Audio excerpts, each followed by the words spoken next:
Please, आपने बहिष्कार कर रखा है ना, तो आप जाइए प्लीज। ओके, प्लीज बैठ जाइए।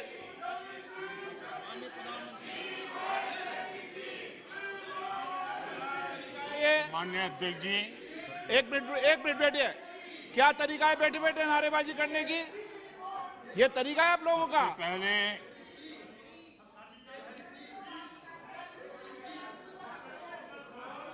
देखिए माननीय सदस्य, मैं पुनः आपको चेतावनी दे रहा हूं, नहीं तो मुझे नेम करना पड़ेगा आपको।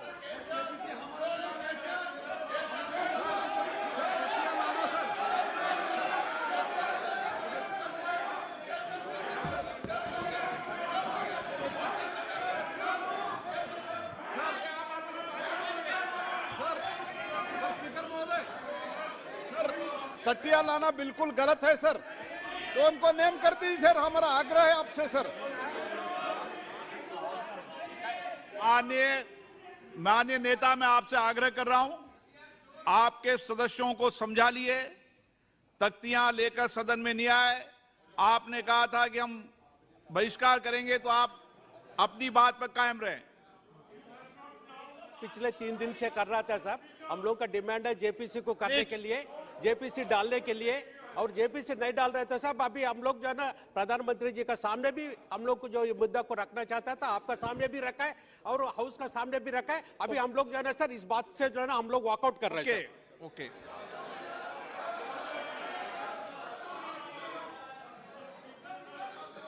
बैठ जाइए आप।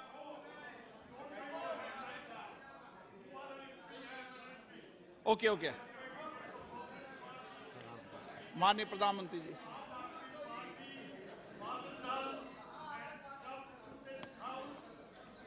आदरणीय अध्यक्ष जी, सबसे पहले बजट पे मैं राष्ट्रपति जी के अभिभाषण पर धन्यवाद करता हूं, और ये मेरा सौभाग्य रहा है कि मुझे पहले भी कई बार राष्ट्रपति जी के अभिभाषण पर धन्यवाद करने का अवसर मिला है।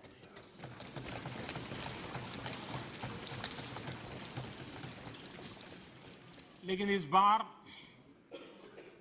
मैं धन्यवाद के साथ साथ राष्ट्रपति महोदया जी का अभिनंदन भी करना चाहता हूं।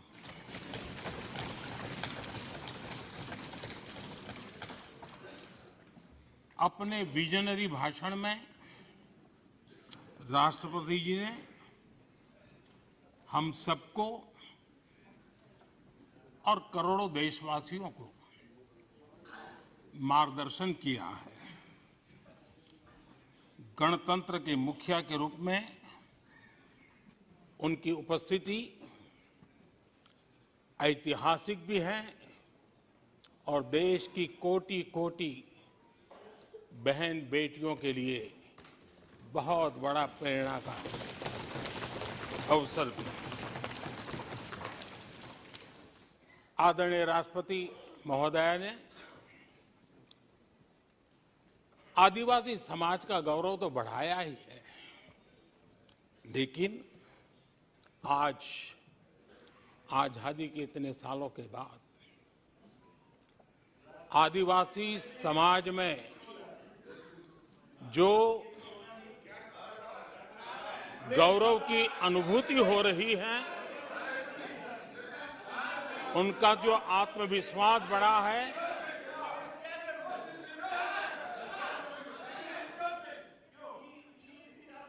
और इसके लिए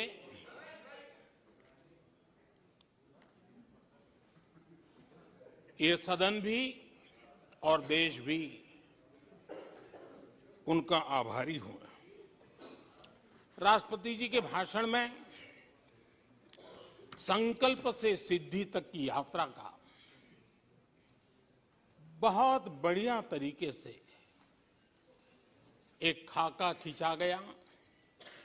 एक प्रकार से देश को अकाउंट भी दिया गया इंस्पिरेशन भी दिया गया।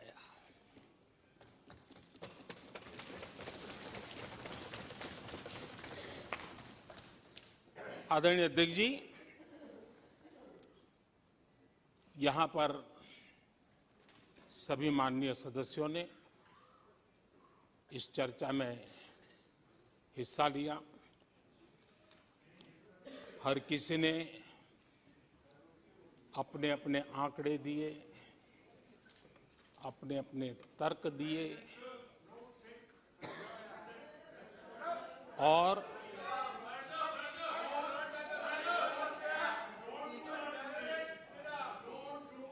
अपनी रुचि, प्रवृत्ति, प्रकृति के अनुसार सबने अपनी बातें रखी और जब इन बातों को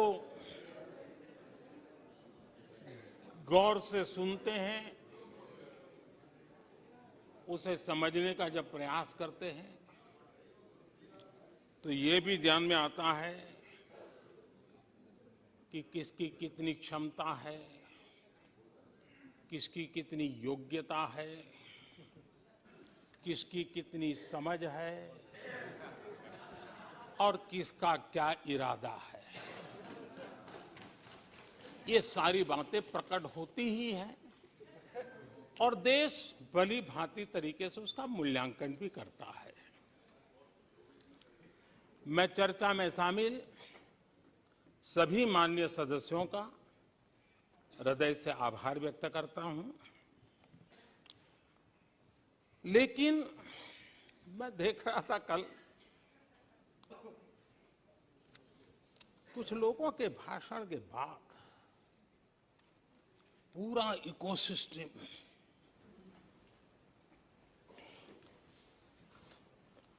समर्थक उछल रहे थे और खुश होकर के कहने लगे, ये हुई है। मैं अंतिम बार बोल रहा हूं, आप सीट पर बैठे बैठे नहीं बोले, आप वरिष्ठ सदस्य हैं और कोई शब्दों को नहीं गलत। आप चुप रहिए। नो नो,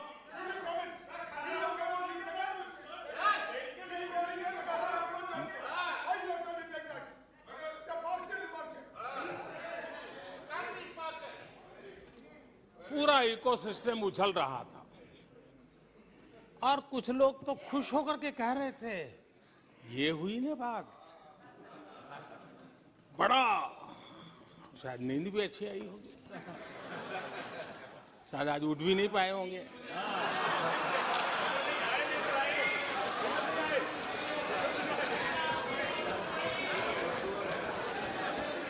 और ऐसे लोगों के लिए कहा गया है, बहुत अच्छे ढंग से कहा गया है, ये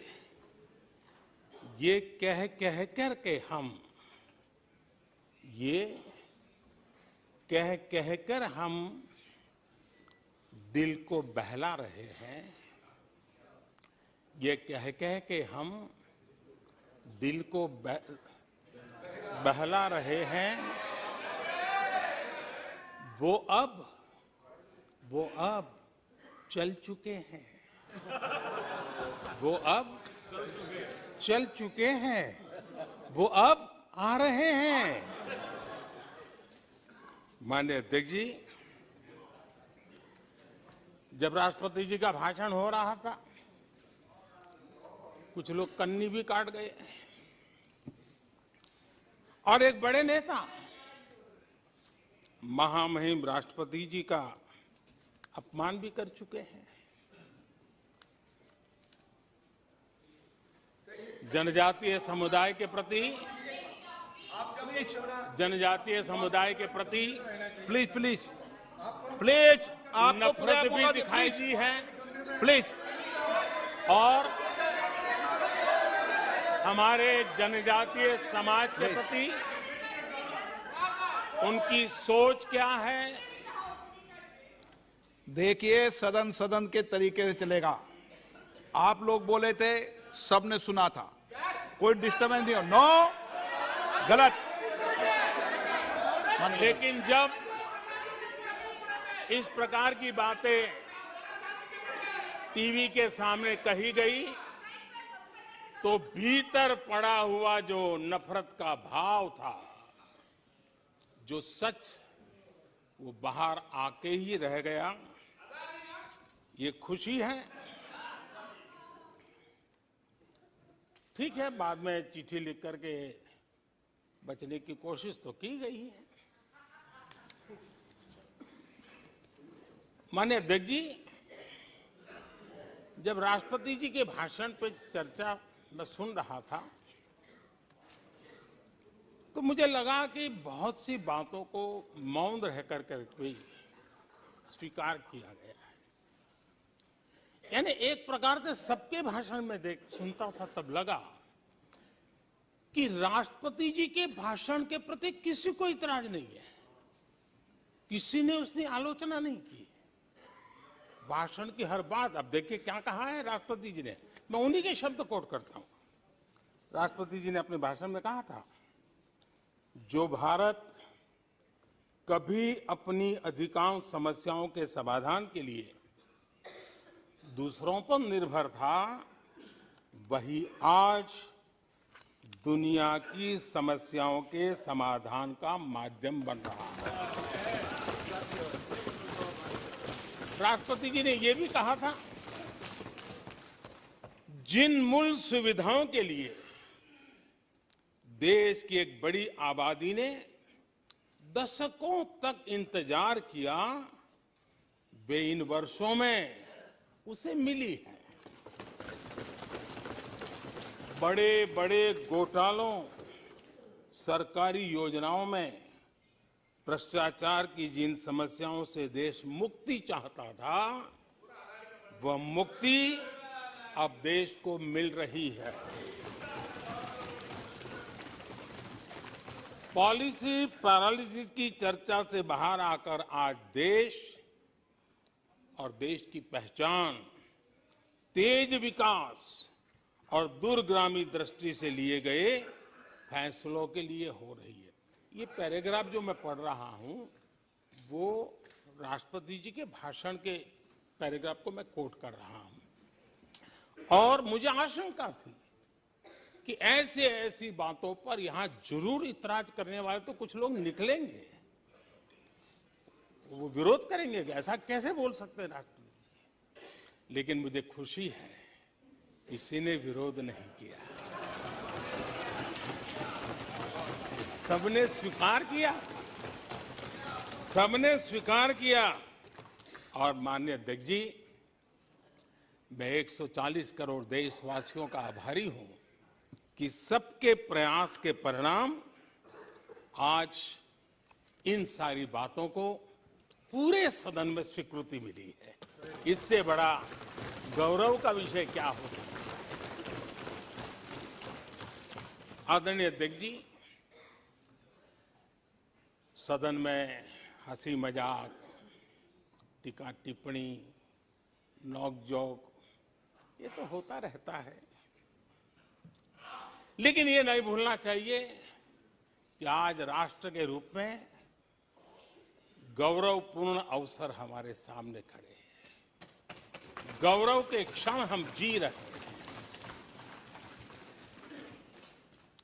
राष्ट्रपति जी के पूरे भाषण में जो बातें हैं, वो 140 करोड़ देशवासियों के सेलिब्रेशन का अवसर है। देश ने सेलिब्रेट किया है।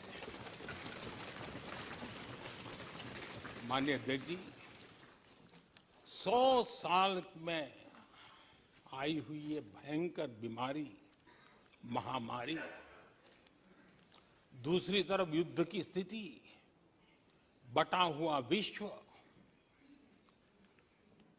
इस स्थिति में भी, इस संकट के माहौल में भी देश को जिस प्रकार से संभाला गया है, देश जिस प्रकार से संभला है, इससे पूरा देश आत्मविश्वास से भर रहा है, गौरव से भर रहा है।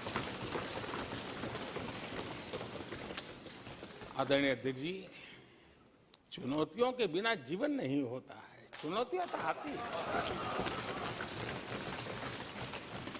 लेकिन चुनौतियों से ज्यादा सामर्थ्यवान है 140 करोड़ देशवासियों का जज्बा। 140 करोड़ देशवासियों का सामर्थ्य चुनौतियों से भी ज्यादा मजबूत है, बड़ा है और सामर्थ्य से भरा हुआ है। इतनी बड़ी भयंकर महामारी, बटा हुआ विश्व, युद्ध के कारण हो रहे विनाश, अनेकों देशों में अस्थिरता का माहौल है। कई देशों में भीषण महंगाई है, बेरोजगारी, खाने पीने का संकट, और हमारे अड़ोस पड़ोस में भी देश दुनिया की 5वीं बड़ी अर्थव्यवस्था बना है।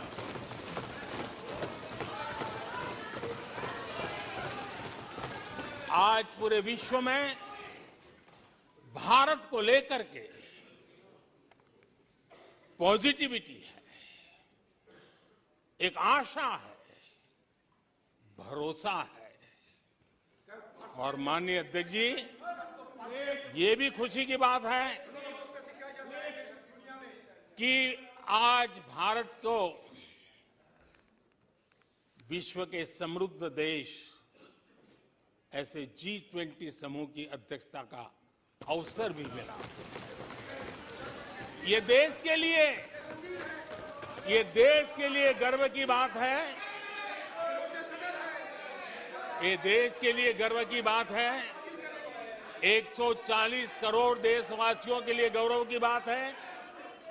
लेकिन मुझे लगता है, पहले मुझे नहीं लगता था, लेकिन अभी लग रहा है शायद इससे भी कुछ लोगों को दुख हो रहा है। 140 करोड़ देशवासियों में किसी को दुख नहीं हो सकता है। वो आत्मनिरीक्षण करे, वो कौन लोग हैं जिसको इसका भी दुख हो रहा है। माननीय अध्यक्ष जी,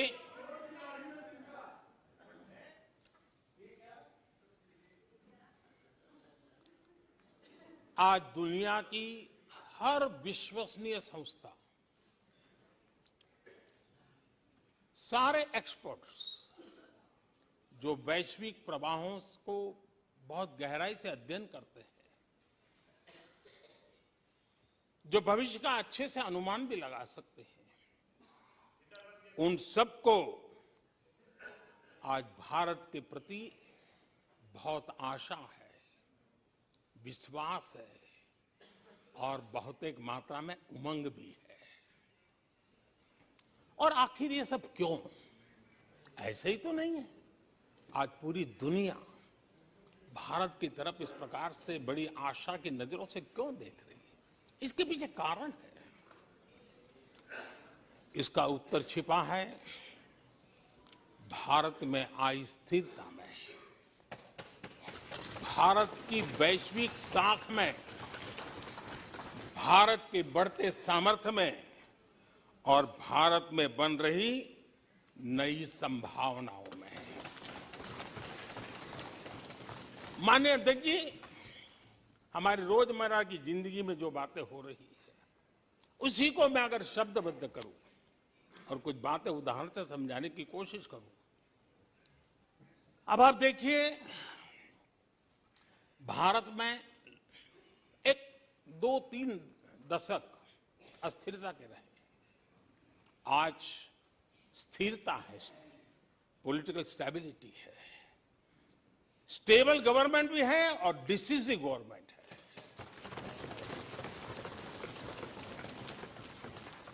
और उसका भरोसा स्वाभाविक होता है। एक निर्णायक सरकार, एक पूर्ण बहुमत से चलने वाली सरकार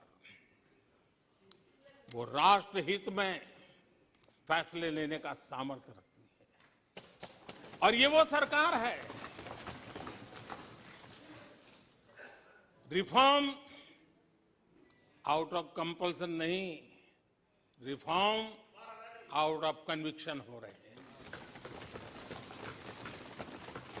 और हम इस मार्ग पर हटने वाले नहीं, हम चलते रहेंगे।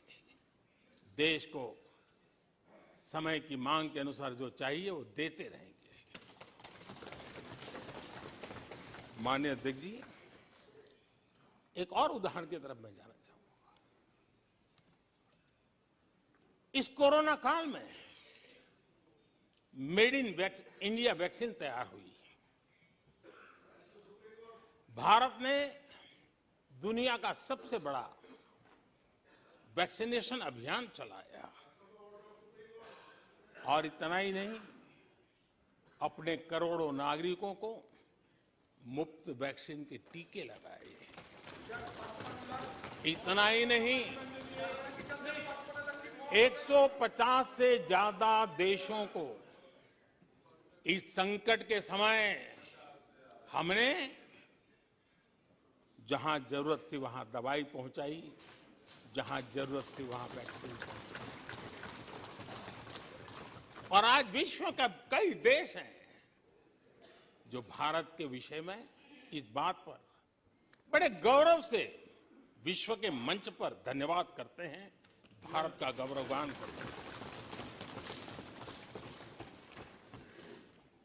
उसी प्रकार से तीसरे एक पहलू की तरफ ध्यान देते हैं। इसी संकट काल में आज भारत का डिजिटल इंफ्रास्ट्रक्चर, जिस तेजी से डिजिटल इंफ्रास्ट्रक्चर ने अपनी ताकत दिखाई है, एक आधुनिकता की तरफ बदलाव किया है, पूरा विश्व इसका अध्ययन कर रहा है। मैं पिछले दिनों G20 समिट में बाली में था। डिजिटल इंडिया की चारों तरफ वाहवाही हो रही थी और बहुत क्यूरियोसिटी थी कि देश कैसे कर रहा है। कोरोना काल में दुनिया के बड़े बड़े देश, समृद्ध देश अपने नागरिकों को आर्थिक मदद पहुंचाना चाहते थे, नोटें छापते थे, बांटते थे, लेकिन बांट नहीं पाते थे। ये देश हैं जो एक फ्रिक्शन ऑफ सेकंड में लाखों करोड़ों रुपए देशवासियों के खाते में जमा करवा देता है। हजारों करोड़ रुपए ट्रांसफर हो जाते हैं।